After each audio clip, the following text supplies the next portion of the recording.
Jina yangu ni Tony Kimanzi, ama apenda here Funyula Affordable Houses. Pale nilikuwa kule Nairobi, maisha haikuwa rahisi. Nilikuwa najaribu tu kung'ang'ana, lakini nilikuwa tu pale. Jamaa yangu tu mmoja akaniambia, "Hey, kuna kazi kwa mahali, tunaweza enda." Nikamwambia sawa, ndio sasa akanileta huku. Sasa kutoka nikuje huku, mimi nimeona maisha yangu imebadilika, nimepata kitu. Niko na pesa yangu. Imenisaidia. Hapo kitambo hata sikuwa na nyumba, sikuwa na nini.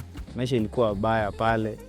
Lakini nikikuja hapa tu nimepata pesa, nimejenga nyumba yangu. Pia inanisaidia tu kulinda bibi, watoto, pia mamangu na babangu pale wananitegemea kama mimi kijana wao. Mimi mazee, experience yenye nilikuwa nayo kitambo ilikuwa tu kidogo, lakini saa hii niko na experience juu singeweza kupanda nyumba kubwa kama hii. Nilikuwa tu natumezi tu kidogo, lakini kwa sasa niko na experience. Hata nikiitwa wapi, niko na experience naweza fanya kazi kwa big houses. Wasione aibu kuingia kwa hii kazi. Mtu akiingia tu anjitume na mambo itakuwa rahisi.